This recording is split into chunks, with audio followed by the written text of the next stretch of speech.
The book of Exodus. In the first video, we explored chapters 1 through 18, which tell the foundational story of how God rescued the enslaved Israelites by confronting and defeating Pharaoh, while offering a way of escape through the blood of the Passover lamb. God then delivered his people by bringing them through the waters of the sea and then into the wilderness, where, surprisingly, they grumbled and complained. Now, the second half of the book of Exodus opens as Moses leads Israel to the foot of Mount Sinai, where God invites the nation of Israel to enter into a covenant relationship. And here we reach another key moment in the biblical storyline, because this is picking up and developing God's promise to Abraham. So remember, from the book of Genesis, God promised that through Abraham's family, somehow he would restore his blessing to all of the nations. And here we find out more. God says that if Israel obeys the terms of the covenant, they will be so shaped by God's laws and teaching and justice that they will become a kingdom of priests, which means that they will become God's representatives and show all of the other nations what God is truly like.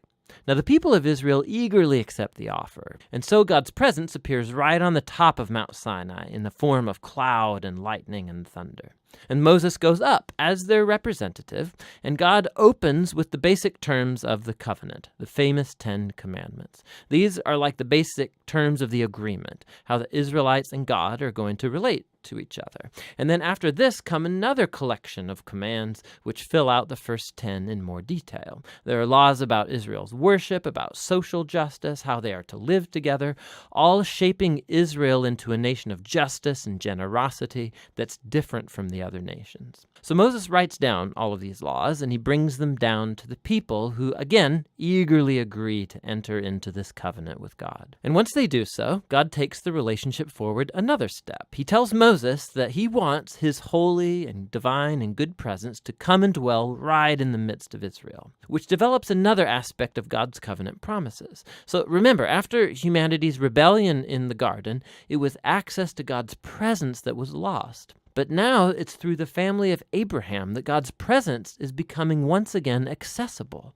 through this covenant relationship, and first with Israel, and then somehow one day to all nations. So what follows are 7 chapters of detailed architectural blueprints about this sacred tent called the tabernacle. There's an outer courtyard with an altar, and then in the center there's a tent that has an outer room and then an inner room. And then inside the inner room, which is called the most holy space, is a golden box called the Ark of the Covenant. And there's angelic creatures over the top of it. It's the hot spot of God's presence. Now there's lots of detail in these chapters, and it's important to know that every piece has some kind of symbolic value. All of the flowers, the angels, the gold, and the jewels, it all echoes back to the Garden of Eden, the place where God and humans lived together in intimacy. And so the tabernacle is like a portable Eden, so to speak. It's the place where God and Israel can live together in peace. At least in theory, because right here, something goes really, really wrong. Israel breaks the covenant. As Moses is up on the mountain receiving the blueprints for the tabernacle, down below at the camp, the Israelites, they're losing patience. And so they ask Moses' brother Aaron to make for them a golden calf idol so they can worship it as the God who saved them out of slavery in Egypt.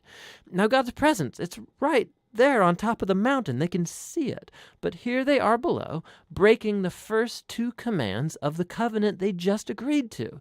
No other gods and no idols. Now what follows is really important. God knows what's happening down below. And so he first invites Moses into his own anger and pain. And he tells Moses what he wants to do, just to wipe Israel out.